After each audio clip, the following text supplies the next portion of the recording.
Góðan daginn, ég heiti Þórhildur Stefánsdóttir og er ráðgjafi hjá Almenna lífeyrissjóðnum. Í dag þá ætlum við að fjalla eftirlaunamálin, hvenær maður ætlar að byrja að hafa töku ellilífeyris, hvernig öll þessi mál tengjast þessu og í lokum þá ætlar Hranna bara að fara yfir erfðamál. Svona stærsta kannski spurningin hjá flestum alveg bara hvenær ætla ég að byrja á eftirlaunum og hvenær ætla ég að hætta að vinna. Þetta er náttúrulega mjög misjafnt eins og við erum öll. Og kannski eitt svona forvitnilegt dæmi í þessu er að það er sumir sem geta ekki valið sér að hætta að vinna og dæmi þetta er breska konungsfjölskyldan þar sem hún Elísabet Bretlandsdrottning er ennþá í fullri vinnu og Kalli sonurinn ennþá bíður ennþá eftir að koma af stað. Og þetta er líka svona, ef maður horfir á þetta að eftirlaunaárin getur verið langur tími þannig að það er kannski ekki alltaf sömu þarfina hvort sem er 70 ára eða 90 ára að þau tilheyra raun og veru bæði flokki eins og fólki sem er á svo kallega þriðja æviskeiði og í flestu löndum væri raun og veru bara farin eftirlaun og kannski fara að njóta þess. Sumir velja sér kannski að vinna lengur og það kom mjög áhugaverð grein daginn í fréttunum og þá var verið að tala hana Ruth sem er í Bandaríkjunum og er ennþá fullu að vinna hjá McDonald's og var 100 ára í síðustu viku. Og hún er ekki að sjá fram á það að hún ætlar að fara að hætta að vinna í bráð. Flest okkar við hugsaum nú kannski að við ætlum ekki að vinna svona lengi og við viljum hætta að vinna fyrr og þurfum að skipuleggja okkur. Og þegar við erum að skipuleggja okkur það er oft svona gott að vita hvað getur þetta verið langur tími. Lífaldur á Íslandi er alltaf að aukast og núna síðustu 50 árum að þá hefur svo kallar ólifið meðalæfi vera lengjast 4 ár. Þannig að 67 ára karlmaður getur búist við því að lifa til 85 ára aldurs og konur 87 ár. Og þannig að við þurfum líka að muna þarna að helmingur mun lifa skemur og helmingur mun lifa lengur. Þannig að eftirlaunaárin getur verið svolítið langur tími. Ef við hugsa allt út frá sjálfum mér að þegar ég byrjaði að vinna þá var viðbótarlífeyrissparnaður nýbyrjaður 1999 og þá hefði ég alltaf hugsað ég ætla bara að hætta að vinna þegar ég er 60 ára. Hún var að spara fullu með viðbótarlífeyrissparnað til þess að þetta væri hægt og mér fannst líka að vera alveg bara óendanlega tími þar til ég 60. Þegar ég er 31 árs þá fellur frá langamma mín sem var þá tæplega 101 árs, búin að vera fullu fjöri fram á 100 ára aldur og þá allt í náttum á þegar ég ætla að hætta að vinna 60 ára að þá myndi ég vera ellilífeyrisþegi í 40 ár. Og það fannst mér það bara ansi langur tími. Og núna í dag eru ykkur 13 ári í það að ég verð 60 og náttúrulega leið tímun allt inn bara mjög hratt. Og mér finnst mjög óleiklegt kannski að ég ætla að hætta að vinna 60 ára en það er gott að stýra fjármálunum mínum í tengslu við það ég á þennan möguleika ef ég hef áhuga á því. Þá er alltaf spurningu hvaða ráðstafanir þarf ég verið búin að gera fyrirfram áður en byrja á eftirlaun. Þannig að það er ofta gott að hugsa þetta ykkur ár fram í tíman, hvað er best að gera. Eins og í öllu að þá skiptir máli að vera meðvitaður þau réttindi sem maður á og hvaða eignir maður á og allt sem tengist í. Þannig að hérna þessi tafla hún sýnir bara svona helstu punkta, þannig að flest okkar mun eiga rétt á lífeyri og lífeyrissjóðum. Sumir eiga kannski réttindi hjá erlendum lífeyrissjóðum, hafa kannski verið starfa erlendis og eiga réttindi þar. Síðan á maður kannski réttindi hjá almannatryggingum eða tryggingastofnun ríkisins. Mörg okkar hafa verið að spara viðbótarlífeyrissparnað og margir eiga annars sparnað, fasteignir og slíkt. Síðan alltaf spurningi hvað þarf maður mikið? Oft ágætt að setja áætlu eftirlaun með í samhengi við núverandi laun. Maður þarf kannski að meta væntanleg útgjöld eftir að láta þeirra á störfu. Hvað eiga eftirlaun að duga lengi, að ég hafi duga í 40 ár, eða hvernig á það alltaf ganga fyrir sig og myndum við hugsa okkur þess að við viljum kannski hafa hærri eftirlaun fyrst og minna seinna og hvernig förum við að því. Hvað er hægt að gera?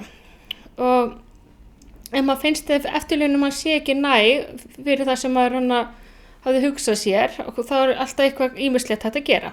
Þannig ef það sé langt í lífeyristöku að þá er kannski hægt að hækka viðbótarlífeyrissparnað sinn, vera að spara 4% og vera að spara 2%, leggja fyrir hann aukalega, vera með einhvern annan sparnað, stefna því að langtímalán séu uppgreidd við starfslok. Það er mjög dýrt að vera láta hluta eftirlaunum vera að fara í afborgun og vexti, þannig að maður kannski með hæstu tekjun að nýta þess tíma til þess að lækka skuldir og síðan líka náttúrulega skiptir mál hvernig staða fjölskyldun við fráfall. Ef það sé stutt í lífeyrir, þá er ennþá alltaf að spara viðbótarlífeyrissparnað og annar sparnað, möguleiki kannski að vinna lengur, síðan er hægt kannski að semja hærra mótframlag frá launagreiðanda, en það er heimilt, launagreiðendur geta greitt 12% pluss 2 milljónir á ári í lífeyrissjóð viðbótarlífeyrissparnað á þess að sé skattlagt sérstaklega til okkar, þannig að það er eitt möguleiki ef maður hefur það tækifæri. Síðan alltaf möguleiki að selja eignir, þegar maður eru úr stóru húsnæði, er kannski snudd að fara að minnka við sig og greiða aukalegna lán og síðan er eitt punktur sem þarf að skoða vel fyrir 65 ára aldurs að það er jafna lífeyrisréttindi milli hjóna og ég ætla að fara yfir það núna í næst. Það eru 3 möguleikar skiptingu lífeyrisréttinda eða skipta réttindum milli hjóna. Fyrsta lagi er hægt að skipta greiðslum, þannig að helmingurinn þegar ég byrja á lífeyrir, að þá fer helmingurinn á lífeyrisgreiðslunum til makans og helmingurinn fer til mín. Og það er kannski helst þeim aðstæður sem fólk er að gera þetta er að horfa þá skatta, ef annar aðilinn með mun hærri tekjur og er í skattþrepi 3, að þá er verið að skipta greiðslum til að dreifa þessu á fleiri skattþrep. Og síðan hafa líka ykkur sumi verið að skipta þessu ef að maki fyrir á hjúkrunarheimili, að þá er tekið tillit, þá er verið að taka þátt í dvalarkostnaði og þá hefur þetta verið ákveðin leið. Þegar ef að ég hef til dæmis skipt réttindunum mínum milli mín og maka minns og ég fell frá, og þá hætti makinn að fá þessar lífeyrisgreiðslur en hann á þó rétt á makalífeyrir.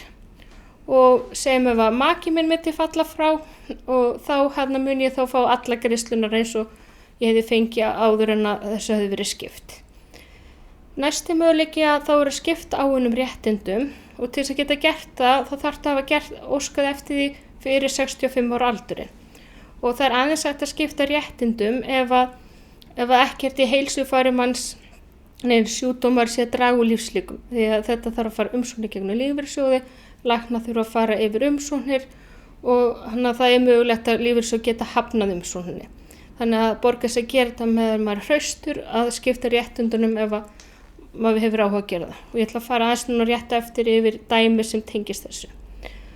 Og það er aðeins hægt að skipta réttindum á meðan hjúskapartíma varði eða sambúðarvarði. Þriðji möguleikin er að skipta framtíðarréttindum, þannig að þá er það greiðslur sem fara inn í lífeyrissjóðinn og þá fara það helmingi til maka og helmingi til mín og við erum þá bæði ávinna okkur réttindi til ellilífeyris. Og þetta er kannski helst sem fólk er að gera þetta ef annar aðilinn með mun lægri tekjur.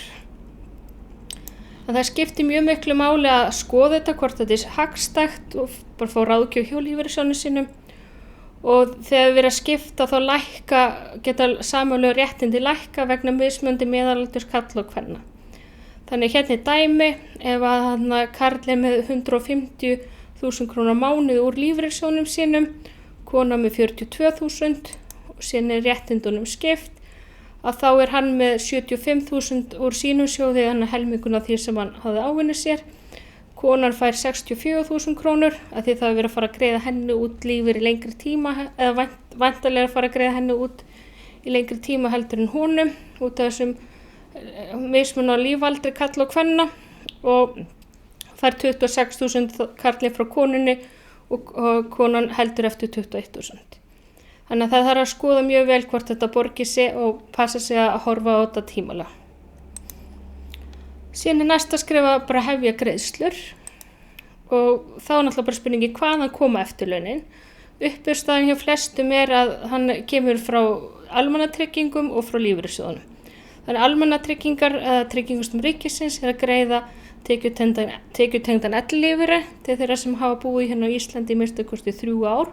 Frá 16 til 67 ára aldurs og sinni lífeyrissjóðinni þar sem er að greiða út ævilangan ellilífeyri og við höfum safnað bara yfir starfsævina og upphæð fer eftir því hvarunum við greiddum mikið í lífeyrissjóðin. Næst er síðan þá valkvæður sparnaður, það er viðbótarlífeyrissparnaður þar sem við erum að spara 24% og vinnuveitandinn 2% og síðan bara annar sparnað sem við höfum sparað sjálf og erum að hugsa til eftirlaun árana.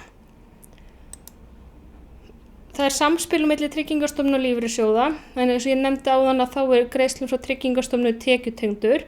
Þannig þessi myndir að sýna hvaða lífeyririnn eftir því hvað tekjur við höfum á mánuði. Þannig þegar við erum komin upp í 600 og eitthvað þúsund og þá erum við bara að fara að fá greiðslu frá lífeyrissjóðnum, þá koma enga greiðslu frá Tryggingastofnun. Tryggingastofnun er mjög góð að reiknivél inn á heimasíðunni sinni sem að hvetur fólk til að skoða. Það aðri þættir heldur lífeyrissjóðstekjur sem hafa áhrif á greiðsluna frá Tryggingastofnun. Fólk getur haft alltaf 100.000 á mánuði eða 1,2 á ári án þess að hafa áhrif á greiðsluna frá Tryggingastofnun. Þannig oft hefur fólk verið, ég get verið með 100 skall, að sumir að taka til dæmis að sér leiðsögn á sumrin og að nýta þetta, sér svo gaman eða fá auka tekjur. Og fjármagnstekjur það geta haft áhrif og þær reiknast þannig að helmingur telst til tekna maka og helmingur telst til tekna manns ef maður í sambúð eða giftur. Og það sem hefur margir oft ruglast á að ef þú ert að taka út úr viðbótarlífeyrissparnaðinn, séreignast út úr viðbótarlífeyrissparnaðinn og þá hann ekki hafa áhrif á greiðsluna frá Tryggingastofnun. Þannig sumir held alltaf þyrfti að vera búin að taka allt út áður væri 67 ára en svo ekki. Og venjulega ráðleggi fólki bara að taka út viðbótarlífeyrissparnað eftir þörfum og bara til þess að bæta sín eftirlaun þegar það hætti að vinna. Það verið að tala núna síðustu ár hálfa lífeyrir frá Tryggingastofnun að það verið að reyna að bæta þetta inn þannig að það væri meiri sveigjanleiki fyrir fólk að byrja á lífeyrir, þannig að vera að vinna hlutastarf og vera líka á lífeyrir. Og í dag þá hálfur ellilífeyrir sem nemur eitthvað 133.000 og ef maður býr einn að þá maður rétt á heimilisuppbót og helmingurinn þá 33.000. Það sérstak frítekjumark þannig að maður getur haft 325 krónur á mánuði. Inn í það fellur laun, lífeyristekjur og fjármagnstekjur og þannig að maður getur haft þessar tekjur án þess að þessi greiðslu frá Tryggingastofnun skerðast. Þegar mánaðartekjur maður segir komnar yfir 607.000 og þá á maður ekki rétt á þessum greiðslu frá Tryggingastofnun þessum hálfum lífeyrir. Skilyrðin til þess að eiga rétt á þessu maður verður að sækja lífeyri frá lífeyrissjóðnum sínum þannig hálfa lífeyrir. Og það gerð krafa að sé virkur á vinnumarkaði og má starfshlutfalli ekki vera hærri en 50%. Hvenær sem hægt að hefja töku lífeyris? Frá Tryggingastofnun þá hægt að byrja 65 ára bæði á fullum og hálfum lífeyrir. Lífeyrissjóðnir þeir eru svona aldrinni 60 til 65 ára sem getur byrjað að taka út. Þess að hjá okkur þá hægt að byrja að taka 60 og viðbótarlífeyrissparnaðinn það 60 ára aldur líka. Lífeyrinn sem kemur bæði frá Tryggingastofnun og frá lífeyrissjóðnum að upphæðin hún fer eftir því hvenær við byrjum að taka út lífeyrir. Þannig ef við byrjum fyrr að taka út þá verður talan lægra á mánuði því þá verður þá fara væntanlega greiða maður lífeyri út í lengri tíma en ef maður tekur seinna þá fær maður hærra á mánuði eftir því þannig að þá verður að fara að greiða maður út í skemmri tíma. Og þannig að það bara reikna út þannig að maður hvorki hagnast eða tapar á þessu.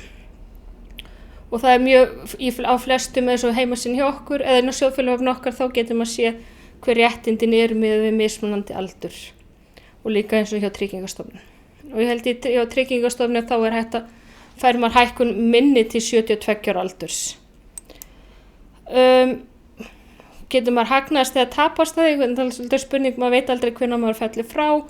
Hérna svona einfalt dæmi verið að reikna út það ef maður flýtir töku til 65 ára aldurs það hérna appelsínugular línan þannig að ef maður tekur fjölda mánaðargreiðslna sem í hagnaði tap þannig ef maður lifir lengur heldur til 81 árs aldurs að þá maður að tapa þess að hafa byrjað á lífeyri 65 ára. Segjum við frestum lífeyristöku til 70 ára aldurs að þá maður hagnast ef maður lifir lengur en 85 ára. Þannig ef ég ætla að lifa eins lengi eins og langama, ef maður segir maður geti valið það, að þá myndi borga sig fyrir maður að byrja að taka út 70 ára. En þetta tengir samt allt að því Tryggingastofnun tekjutengdur lífeyrir, að maður þarf eiginlega samt að reikna og svona reikna þess dæmi út, þannig að þetta svona einfalt dæmi. Séreignarsparnaður hann hefur flækst aðeins á síðustu árum, að því séreign í raun og ekki alltaf bara séreign í dag. Þannig að flest okkar þekkjum séreign út af viðbótarlífeyrissparnaði verður að spara þessu auka og það laust til útgreiðslu 60 ára og síðan hluti af Skyldusparnaður sem hjá okkur í almenna lífeyrissjóðnum, hann fyrir séreign og hann líka alveg laus frá 60 ára aldri. Og síðan komið nýtt sem heitir, hann kom fyrir nokkrum ár síðan, svo kallar tilgreind séreign.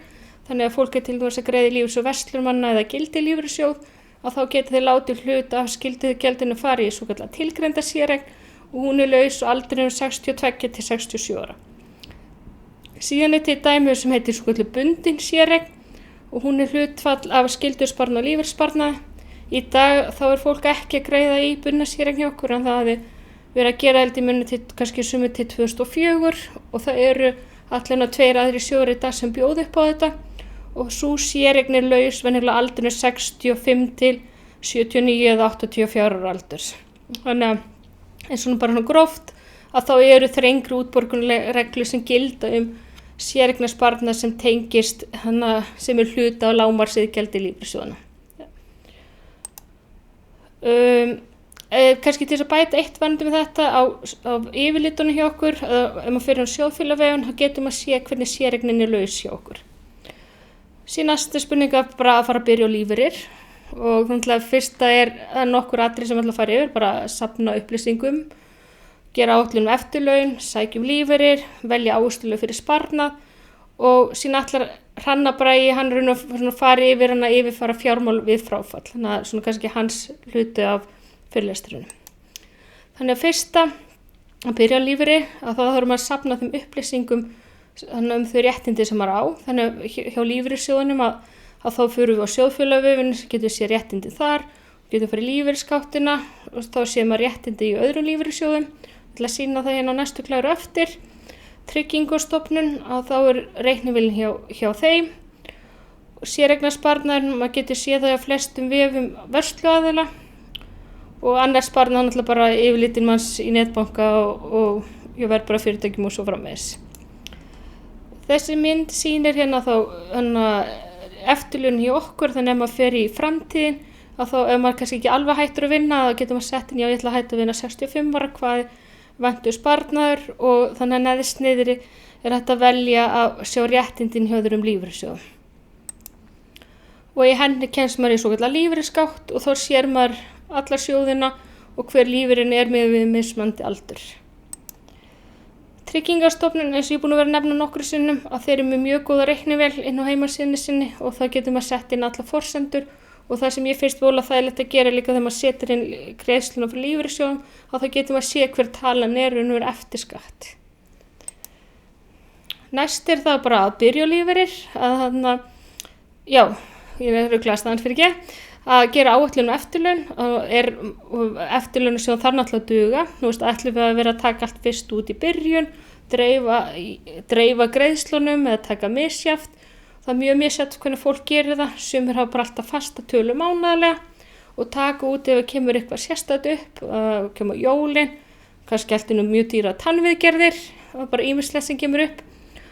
Og síðan náttúrulega spurningi hvenær á maður að hefja töku lífeyris og hvernig við ætlum að vera að setja þetta saman. Stöðum við að taka lífeyrissjóðinn og séreignarsjóðinn á sama tíma eða kannski tökum við séreignarsjóðinn fyrst. Þannig að við þurfum aðeins að hugsa þetta og gera áætlun.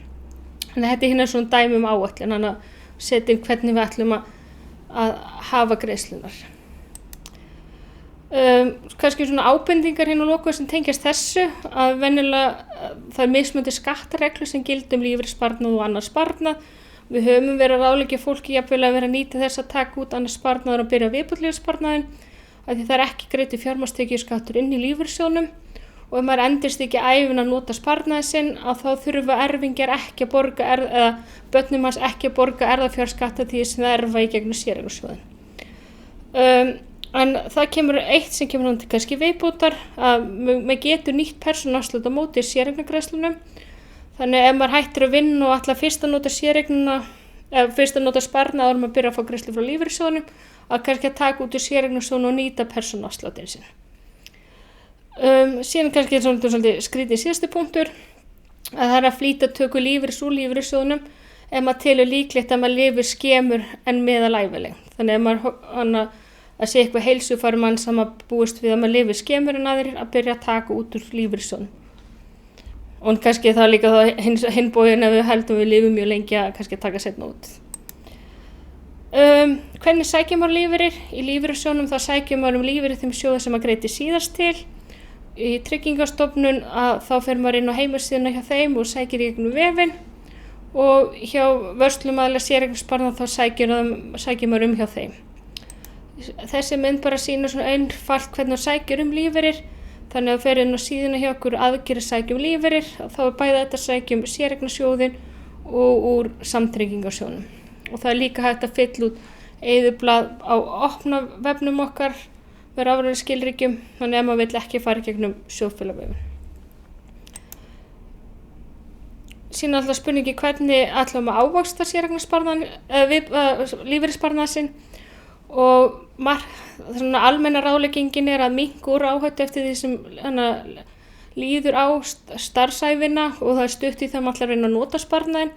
Þannig að þá erum við farin að horfa á það að vera að fjárfesta meira í skuldabréfum og innlánum, og leggja áherslu kannski að dreifa á áhættudreifingu innan eignaflokka, og vera kannski með MR áháir upphæðir á bankareikningum að dreifa á fleiri en einn banka.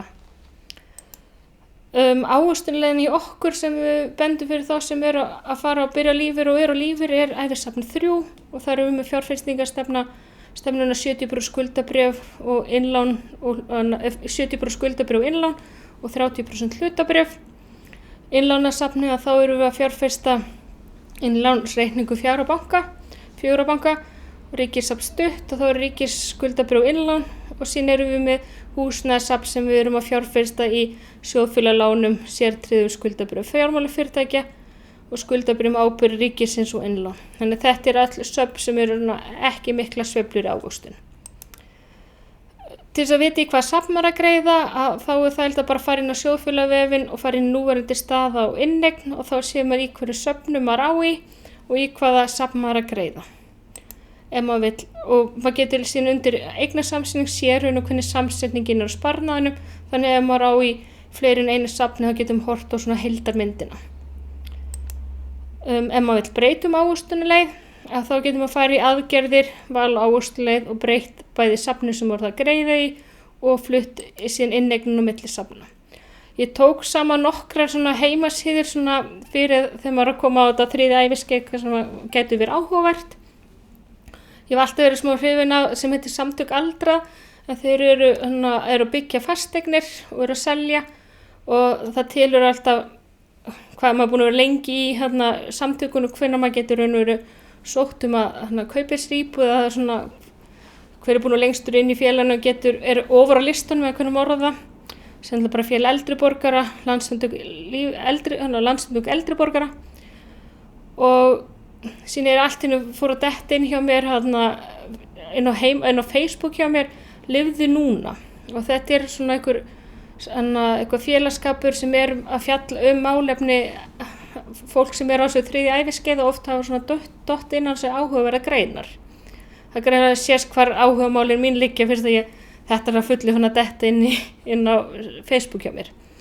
Síðan sem ég þóttu mjög sniðugt svo Janus sem heitir Janus heilsuefling.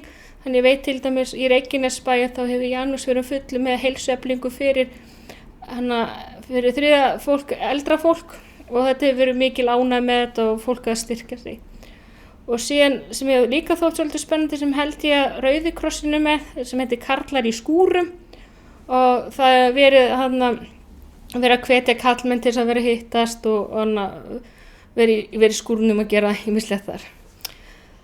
Þá held ég sé komið hérna hjá mér, kannski eitt og lokum, að í mínu fyrirlestri að við viljum benda á það að við erum með svokallaða stöðufundi þar sem fólk getur fengið upplýsingar réttindi og farið bara yfir málin. Þannig að við viljum hvetja fólk til þess að nýta sér það. Í COVID þá hefur náttúrulega verið lítið hægt að vera að komast á skrifstofuna hjá okkur. Fólk hefur getið náð í okkur í síma, við getum tekið fjarfundi gegnum tölvuna ef fólk hefur áhuga á því. Þannig að þetta án skuldbindingu og kostnaðarlausu. Þannig næsti maður hérna hann Hrannar Bragi. Bara takk fyrir. Komið sæl, ég heiti Hrannar Bragi Eyjólfsson og ætla að tala aðeins við ykkur erfðamál og hvernig þau snúa bæði almennt að lífeyrissjóðum og líka bara almennt réttarstöðu erfðamála. Efni kynningarnar eins og við sjáum á þessari glæru að Ég ætla að fjalla aðeins það hverjir erfa og þá fer umfjöllunin síðan aðeins í dánarbú og setu í óskiptu búi og gerð erfðaskráa og síðan í lokin þá fjalla ég aðeins lífeyri og hvernig erfðamál snúa að þeim. Skylduerfingjar erfa alltaf samkvæmt gildandi lögum og skylduerfingjar eru maki og niðjar hins látna, það börn og barnabörn og ef þeim til að dreifa þá skiptist það þannig að maki erfir 1/3 hluta eigna þegar börn eru á lífi en 2/3 erfa börnin að jöfnu. Ef það engin maki hins og þá erfa börnin í raun og veru bara allar eignir að jöfnu og þá að skipta jafnt á milli þeirra og samanskapið ef það engin börn eða barnabörn þá fær maki 100% eigna. Það hins vegar hægt að gera erfðaskrá, ég mun fjalla aðeins meira það og eftir, en þá má aðeins ráðstafa 1/3 eigna með erfðaskrá og restin skiptist þá með þessum hætti sem var sagt hér, 1/3 til maka og 2/3 til barna. Nú ef það eru ekki skylduerfingjar þá fyrir við í næstu erfð sem eru svokallaðir lögerfingjar, en það eru aðrir en skylduerfingjar og eru svo sem foreldrar hins látna eða systkin og ef þeim ekki til að dreifa þá eru móðurforeldrar, föðurforeldrar og svo börn þeirra. Og ef það eru yngir erfingjar til staðar, hvorki skylduerfingjar eða lögerfingjar, þá renna allar eignir af því gefnu ekki hafa verið gerð erfðaskrá í ríkissjóð. Síðan ætla ég að fjalla aðeins erfðaskrá og það allir sem eru fjárráða sem geta gert slíka skrá, en það þó mismunandi eftir erfingjum eins og ég drap niður á áðan hverjum að ráðstafa með slíkri skrá, því að ef skylduerfingjar eru til staðar þá máttu aðeins ráðstafa 1/3 eigna þinna með erfðaskrá og eins og ég skrifa þarna til minnis þá eru skylduerfingjar maki og eða börn. Ef það eru yngir skylduerfingjar þá má ráðstafa öllum eignum með erfðaskrá og þeir sem erfa samkvæmt erfðaskrá kallast bréferfingjar. Það verður alltaf til dánarbú þegar einhver fellur frá og við andlátt þarf að skipta því, en dánarbú lögaðili sem tekur við fjárhagslegum skyldum og réttindum sem tengd eru persónu hins látna. Það þá bæði eignir og skuldir sem renna inn í dánarbúið og innan 4 mánaða frá andlátti ber erfingjum að hlutast til skipti dánarbús og skipting geta verið með fernum hætti. Það þá í fyrsta lagi að lýst yfir að búið sé eignalaust og að eignir þess dugi aðeins fyrir kostnaði við útför og þetta jafnaði gert við tilkynningu andláts eða í kjölfar hennar. Nú í öðru lagi getur eftirlifandi maki fengið leyfi til setu í óskiptu búi og í þriðja lagi þá skipta erfingjar búi einkaskiptum og loks í fjórða lagi þá fara fram opinber skipti á búinu. Og við lok skipta ber síðan að skila erfðafjárskýrslu og greiða erfðafjárskatt af eigum eða verðmætum dánarbús samkvæmt reglum sem það gilda.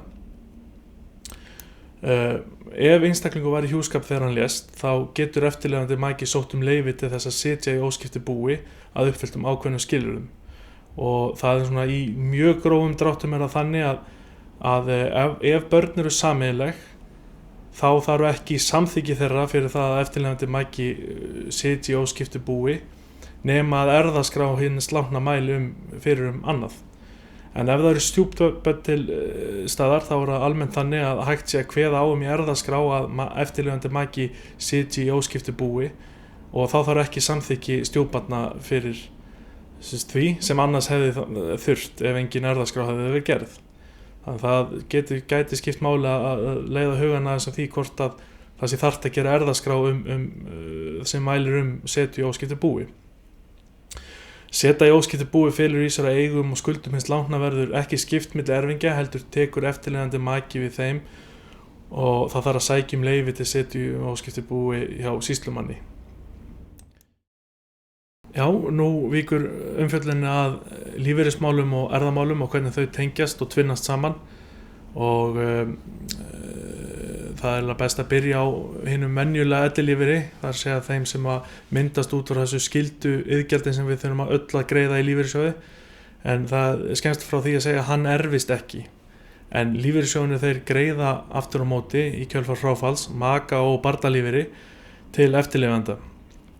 Séreignarsparnaður hins vegar erfist, en ég ætla aðeins að fjalla það aðeins síðar og kannski best áðurinn fyrir umfjöllum maka og barnalífeyri að nefna það að sum stéttarfélög greiða dánarbætur við andlát virkra félaga og síðan greiða almannatryggingar líka dánarbætur og barnalífeyri við fráfall. Nú ætla ég að fjalla eins maka og barnalífeyri og áður við byrjum þá að þeirri umfjöllun þá best að segja frá því að það þarf að sækja viðkomandi sækja maka og barnalífeyri til viðkomandi lífeyrissjóðs. Makalífeyrir greiddur til maka látinna sjóðfélaga, en maki telst vera sá eða sú sem við andláti var í hjúskap með sjóðfélaga eða í óvígðri sambúð.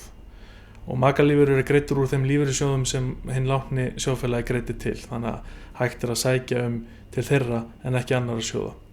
Og réttindi eru mismunandi eftir sjóðum, en makalífeyrir þó alltaf greiddur í lágmarki í 2 ár eða þar til yngsta barn hefur náð 18 ára aldri, eða ef maki öryrki eða yngri en 67 ára. Makalífeyrir yfirleitt á bilinu 20-25% af launum sjóðfélaga og hjá almenna lífeyrissjóðnum makalífeyrir helmingur af fjárhæð örorkulífeyris og greiddur í að minnstakosti 30 mánuði eða 2,5 ár, en lengur ef yngsta barn yngri en 20 ára ef maki 50% öryrki og yngri en 67 ára. Barnalífeyrir líka greiddur, en til þess að barnalífeyrir greiddur úr lífeyrissjóði þarf að hafa greitt iðgjöld í að minnstakosti 24 mánuði af síðustu 36 mánuðum eða í 6 mánuði af síðustu 12 mánuðum, notið elli eða örorkulífeyris við andlátið eða öðlist rétt til svokallaðs framreiknings. Og barnalífeyrir greiddur með börnum virkra sjóðfélaga sem hann hefur haft á framfæri, og því kunna stjúpbörn og fósturbörn ekki aðeins blóðbörn ef svo mætti segja, heldur líka þau sem að tengjast með einhverjum hátt eða hafa verið á framfæri hins látna, þau kunna líka eiga rétt til barnalífeyris. Barnalífeyrir greiddur til að minnstakosti 18 ára aldurs, en sumir sjóðar greiða með börnum til 20 ára aldurs og aðrir til 22 ára aldurs, en barnalífeyrir oftast föst fjárhæð og óháð tekjum sjóðfélaga. Hjá almenna lífeyrissjóðnum barnalífeyrir greiddur til 20 ára aldurs og eigi barn látins sjóðfélagi hvorki foreldra né kjörforeldra á lífi, þá greiddur 2-faldur barnalífeyrir. Og hérna má sjá hvernig makalífeyrinn og barnalífeyrinn og einnig örorkulífeyrinn reiknaður út og hvernig hann settur fram inn á sjóðfélagavef viðkomandi, og eins og sjáum að þarna myndast réttindin og sjást þau vel á sjóðfélagavefnum.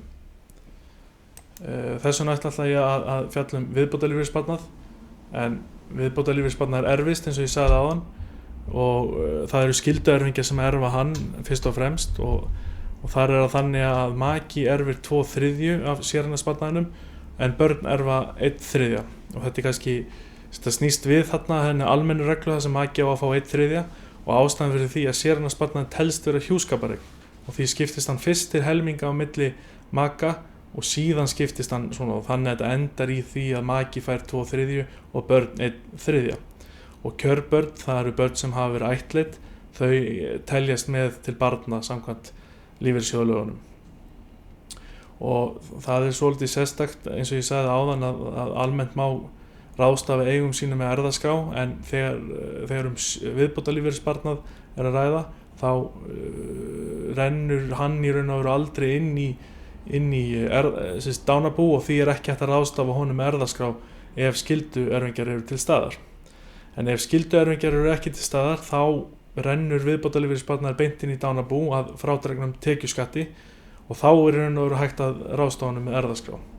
Þannig að þetta svolítið svona flókin réttarstaða, að ef það eru skylduerfingjar þá má ekki ráðstafa honum, og hann erfist með mjög stífum hætti, en ef þau eru ekki til staðar þá rennur viðbótarlífeyrissparnaðurinn í dánarbú og þá má ráðstafa honum með erfðaskrá.